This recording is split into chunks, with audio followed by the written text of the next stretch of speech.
Hi there, my name is Vince from mymatevince.com, and in this video today we're going to be installing a dash cam. This particular one is made by Nextbase and it's a 412GW. Let me just give you some info here so you can pause it and have a look at this.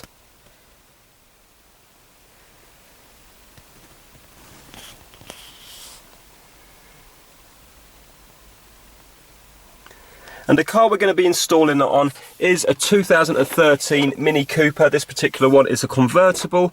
Now this isn't going to be a professional install, so we're not installing it and crimping it onto the connection from the batteries or anything.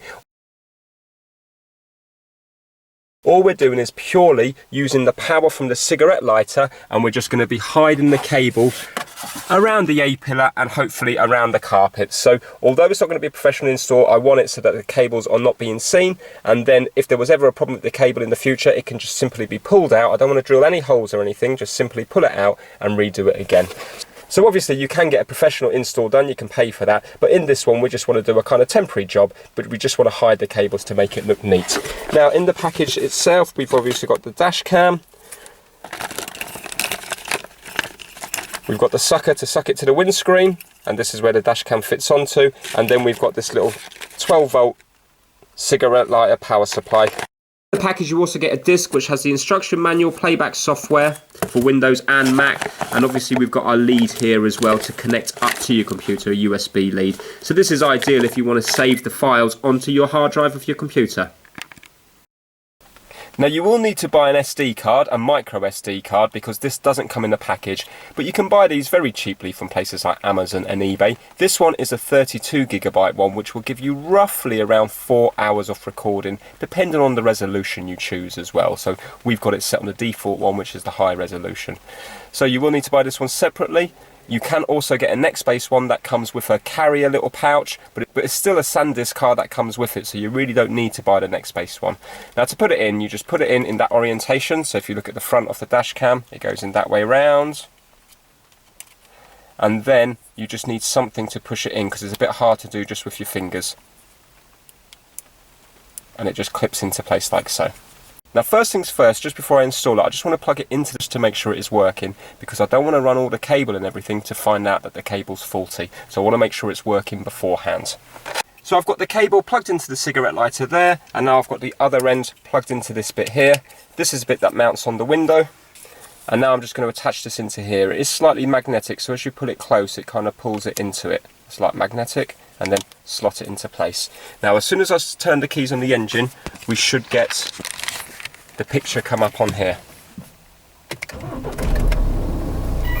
There we go. So you can see now by default it's automatically started recording. So every time you start your car, this will just be recording. And at the moment we've got it on a 3-minute loop, but you can change all that in the settings. But we're going to keep everything as default, and then I can show you some of the changes on the settings when I connect this up to the TV inside and record some footage. So we now know that it's working, so now we're going to do the install.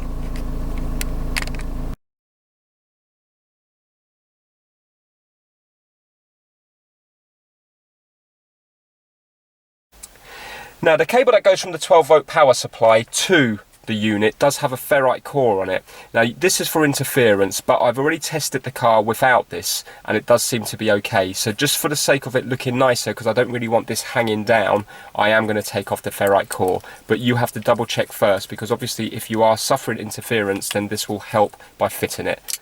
But in our instance, we're just going to leave it off because I want the cable hidden as much as I can.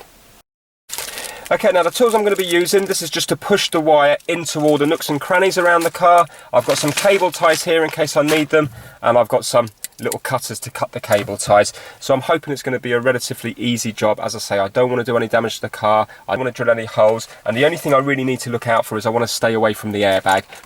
So the route I'm thinking of is I'm going to put the dash cam here, and then I'm going to be trying to run the cable in the grooves here, because this is actually quite loose, so there's a bit of give, so I'm hoping I'll be able to get the cable in here, and then I'm going to run it along this groove here, and then I'm hoping that I can pull back the rubber and get it down the door, because I can ease this rubber back, you see, and then I want to get it through the grooves, through the carpet, and then around to 12-volt power supply here. Now rather than spending ages you watching the installation, I'm just going to fast forward through it, and then I'll show you it all hidden at the end. Now it's up to you where you place the dash cam, but in this one here we're going to be putting it behind the rear view mirror, so I want to install it on the window here, so then when you're looking out you can't really see it because it's going to be hidden by the rear view mirror. Now this fixing thing here works really easy. All you need to do is put it up against the glass and then you push that lever down and that then will suck to the glass. When you want to remove it, you will just clip that out and then you've got a little tab here that you just pull like that, and that releases the suction and then it comes away from the glass. And then we've got a little knuckle here, so when you've got it in position that you're happy with, you can tighten it up and then it's going to firm it all up to make it less chance of wobbling around the place.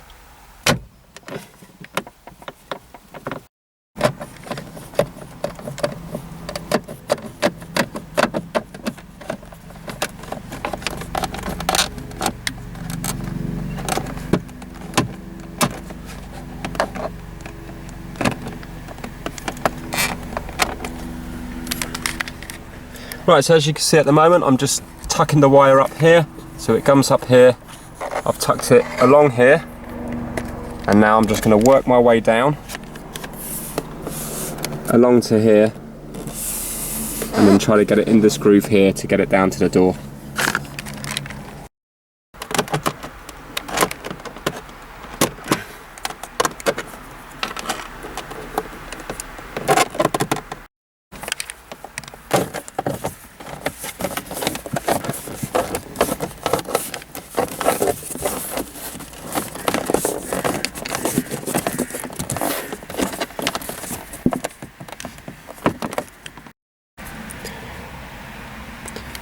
Right, so I've managed to get it into the groove here, down here, and now what I need to do is I need to take off this rubber seal here and get it down to this level.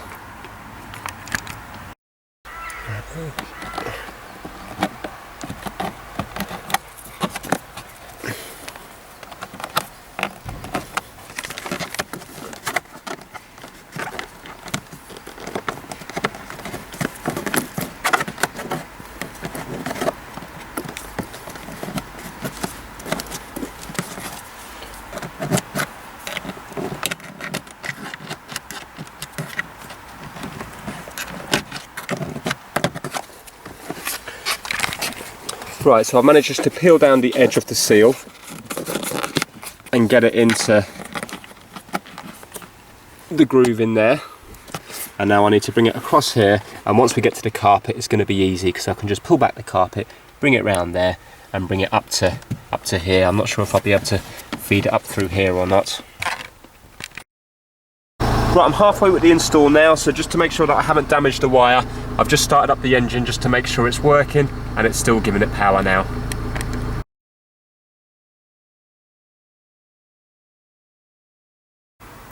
Right, now I've run the cable up to here, but what I want is I don't want a huge amount of excess wire here. Now this cable is just made for many different cars, so what I've done is I've now come to this part here, the power supply, I've plugged it in and I've routed this cable just underneath here. This just tucks all the way up here and pulled it slightly tight.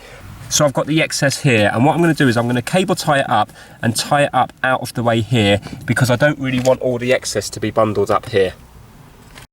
Right, I've got all the cable hidden away now. It was surprisingly easy. So as you can see here, it comes out of the 12-volt power supply, goes up through here, hidden up through there. What I've done is this is where I've got my excess cable just in there like so. In fact, there's actually room to put it to the side in there, get it completely out of the way.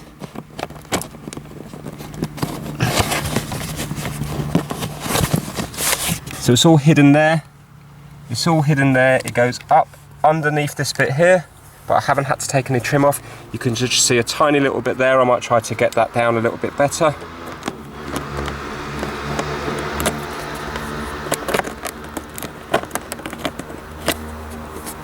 Okay, so that's hidden away there, and then it's hidden behind the rubber seal.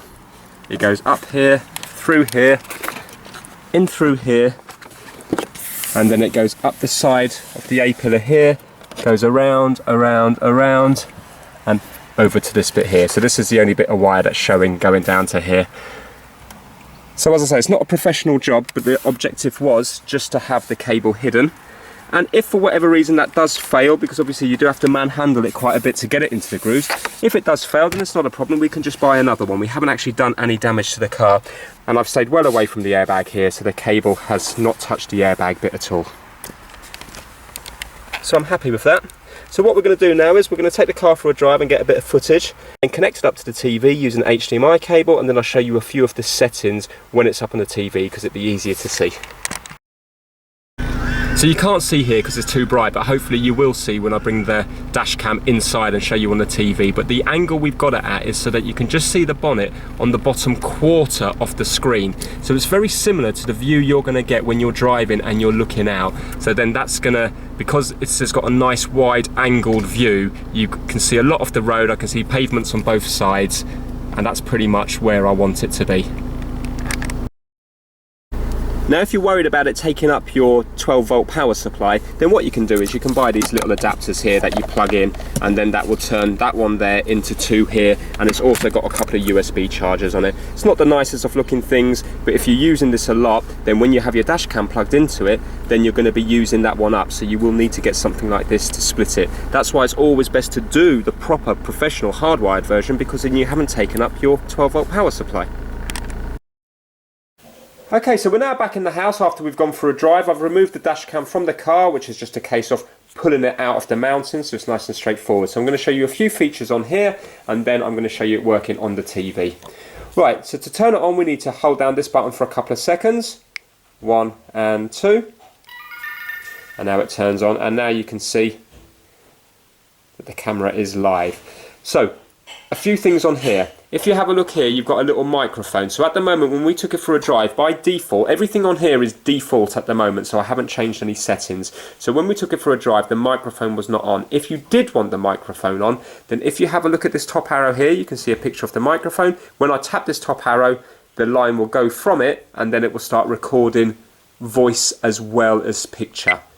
So there you go. You can see now that the line has come away from the microphone, but I'm going to leave it off. This is going to go through in loops. So at the moment, by default, it's set on 3-minute loops. So what that means is it's going to film for 3 minutes, then it's going to film for another 3 minutes, and another 3 minutes, and another 3 minutes, until the 4 hours is up. Because remember, we got a 32GB card.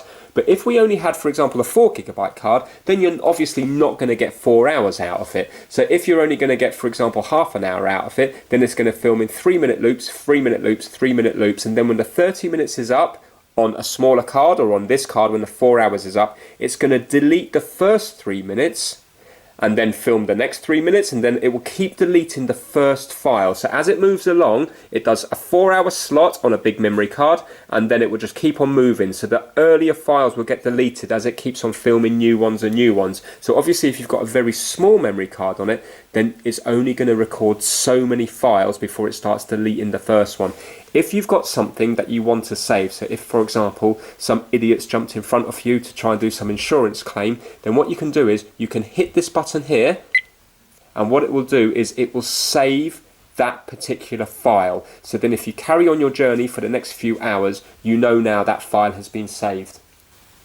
If I was to press menu, it will bring up this menu here, and then you can use the up and down buttons here to go through them all.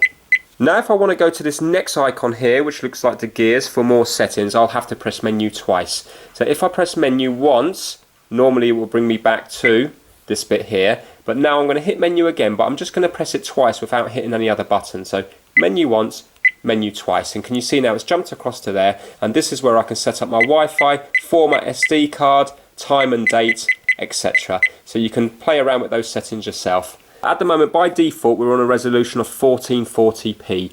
If you had a very small memory card and you wanted to put it on lower resolution so that the storage is less, so you're going to get more minutes on it, then you can change that. So if I was to go to menu, and then if I was to go to resolution, and then press OK, it tells you here, menu back, OK. So it prompts you what to do. I'm going to press OK. You can see at the moment it's on 1440p, which is the best resolution. Then the next one would be 1080p at 60 frames per second. 60 frames per second means it's taking 60 images per second, so it's nice and smooth. So for example, if it was only maybe 10 frames per second, then it would be kind of jerky like that. But 60 frames per second is nice and smooth. And then you can go down here, 720 So by default it's on 1440p, and I'm going to leave it at that because, like I said, we've got a nice big memory card on it, 32 gigabytes. So I'm going to press menu to go back.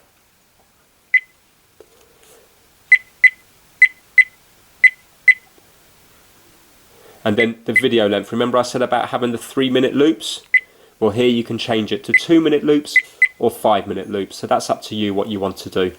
Now there is also another option where you can take this off the screen mount and use it as a normal camera. So let's say if you were unfortunate enough to get into an accident and you wanted to take damage off, for example, the rear of your car, then you can use this as a camera. So let's say if you haven't got your phone with you, then you can still use this as a normal digital camera.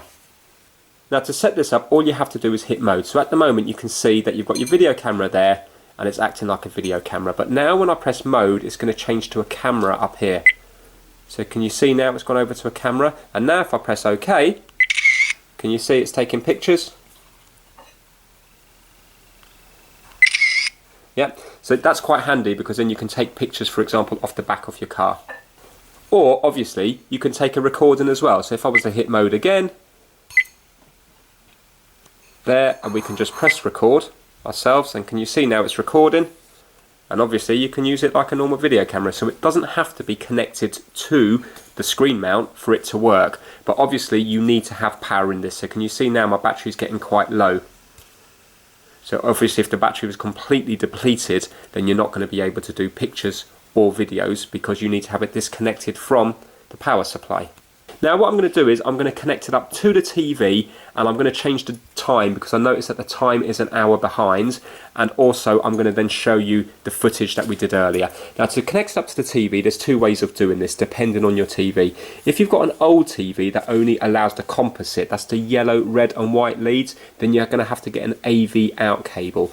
But if you've got a TV that's any bit modern in the last 10 years or so, then just get yourself an HDMI cable because this will output much better quality. So if you have a look here, it says HD out.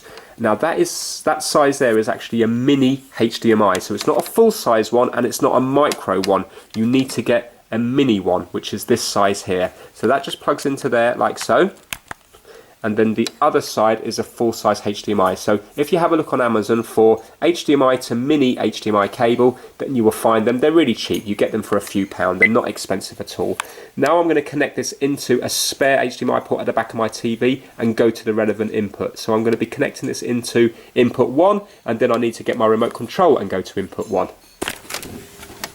So if you have a look there, I've connected it into HDMI 1, the black cable here.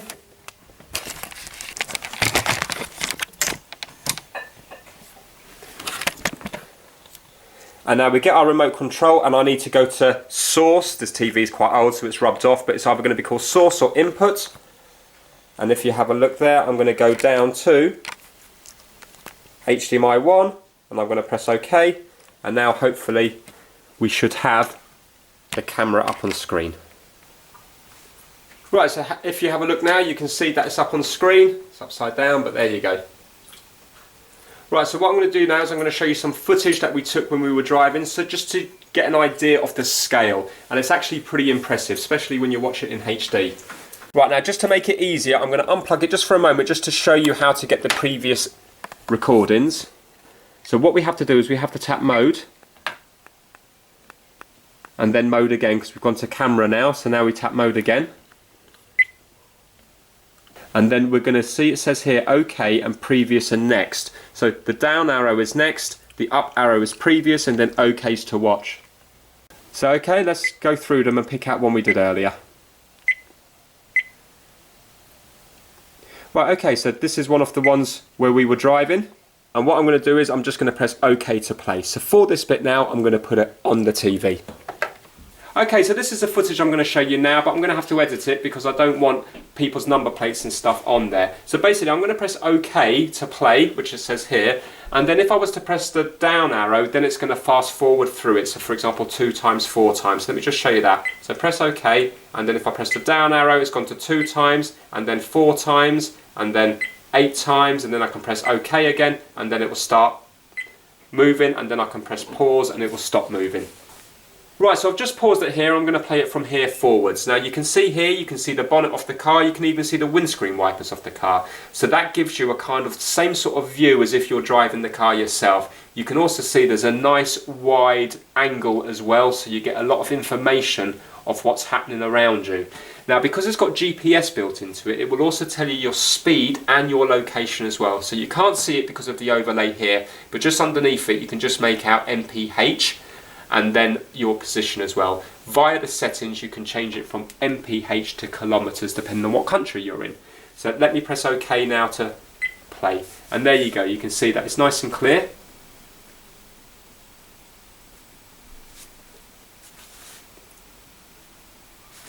And now let's say if something was to happen there, I've stopped it, and now I just want to fast forward or rewind it just a tiny little bit. So I'm just going to tap these buttons here, and can you see it's just moving ever so slightly. So let's say now if somebody was to jump out at you or do something, you can see there you can do it near enough frame by frame. And also you can do it forward as well.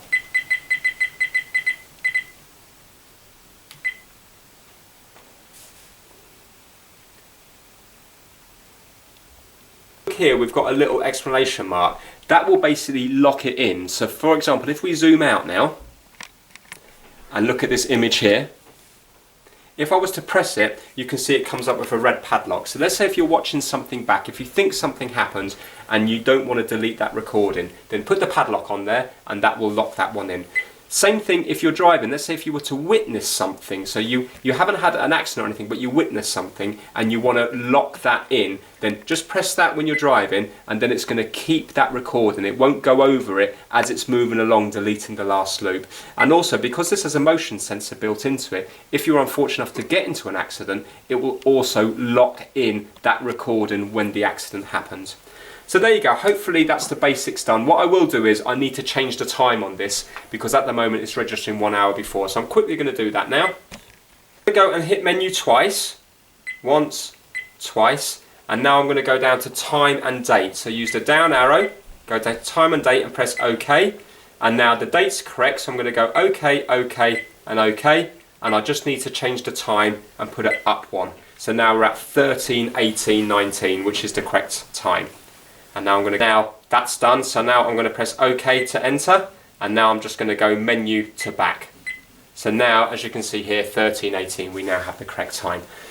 So let's say if you didn't want the speed to be at the bottom, then what you can do is you can get rid of that. That's just basically called a speed stamp. So if we hit menu, and then if we go down, you can see here it says speed stamp and GPS location stamp. Let's say for some reason you didn't want the GPS location to be on it, then you can get rid of that as well. But the speed stamp, you just go to that one, you press OK, and at the moment it's on. Well, I can move it down to off and then press OK, and then the next recording won't have the speed down the bottom of it. So as you can see, it wasn't a professional install, but it actually turned out okay. The cable was nice and hidden, it all appears to be working correctly, and the footage we're getting is good. So if it's helped you out, please give it a thumbs up, and please subscribe for more how-to videos. Take care, bye now.